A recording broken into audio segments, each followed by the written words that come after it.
reaction to the book of Lamentations. I hope you watched the little video.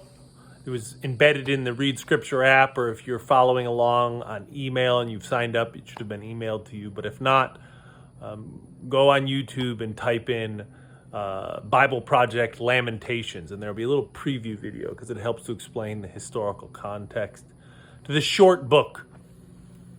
And as I was reading this and kind of finishing it up today, I was reflecting on what is a conflict of thought among people who read the scriptures. And I want to share this just as information because the book of Lamentation closes with this statement. Some people translate it as a question asking, is God still angry with us? Or is he wroth? Or what is this like? And there are more than two, but two main schools of thought when it comes to reading the Bible. And I think you can argue both of these by taking sections of Scripture. And they are that sin, because of humans' reaction and sinfulness before God, and people argue this from Scripture, that God reacts to us and punishes us. This is one school of thought, that sin produces God's punishment. In other words, you have done wrong, you deserve a punishment. And the other school of thought is nuanced, different, and it says that sin produces punishment because sin disconnects us from God, so we feel the results of that disconnection, and it is uncomfortable to us. So one is God reacting and saying, you did something wrong, now I'm going to punish you. The other one is the fact it's kind of a natural consequence of sin equals the discomfort that we feel. And you can argue both of those, and I don't know that I feel super comfortable that I'm being clear with the nuance, but I'll say it again this way. One is that God is reacting to our sin by punishing us. Sorry, dog barking in the background of this video. Titan, shh. Real world. So sin is God punishing us for what we've done wrong. Very kind of this give and take.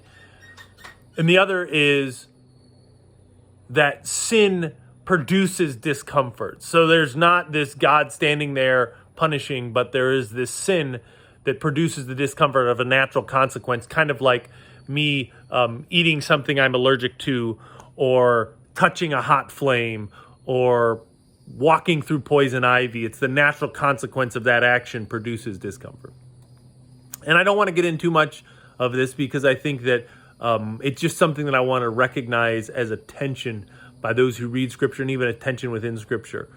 And it's an idea that even some of the disciples had. And we read this in the first century interactions that Jesus had with people. In fact, his disciples come to him at one point and they have this idea and they say, hey, this guy who was born blind, someone born handicapped, whose sin is being punished for this? Is it his or is it his parents? And Jesus says something interesting. He says it's not about their sin, but this happened so that God's glory would be seen. And then Jesus heals the man who's born blind. And so I don't want to get into the theology of this because you can ask a couple of questions. Well, then, is sin just happening so God can show how nice he is?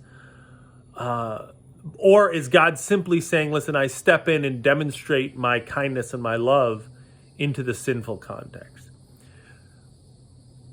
And I feel like I'm not answering a lot of questions as I'm reflecting on this. And I don't know that I want to answer questions, but I want to encourage you to read Scripture and look at the whole picture. Because I believe that there is a picture of a loving God that steps into whichever theory you have, whether it's a natural consequence of sin pain or whether there's an infliction of pain, but we see God stepping in with Jesus and saying, I came to stop the pain. I came to deal with the sin problem and restore. And that's why I think it's so important that we look at the picture of Jesus, because this is the picture that we can understand who God is. And I believe the Bible teaches without question that when we trust in what Jesus has done, that we have an opportunity of restoration to the picture we see in the very beginning of Scripture, where God and man are completely united and in oneness, and we can sit down and have these discussions with God and say, hey, tell me about how this sin works, right? Tell me about your reaction. Tell me about the consequences. And it's by trusting in the work of Jesus that we have the whole picture answered, that God says, I came to restore and heal whatever this is, and restore this oneness that we see in the first chapters of Scripture. So I encourage you to keep reading. I want to acknowledge the conflict that we see here in Scripture, the ideas that people have, but that we continue to seek and look to Jesus, because that is the fulfillment, the answer. So I encourage you to continue on. I pray that you are blessed. I hope that this has made a little bit of sense and that this reflection is useful. May you be blessed.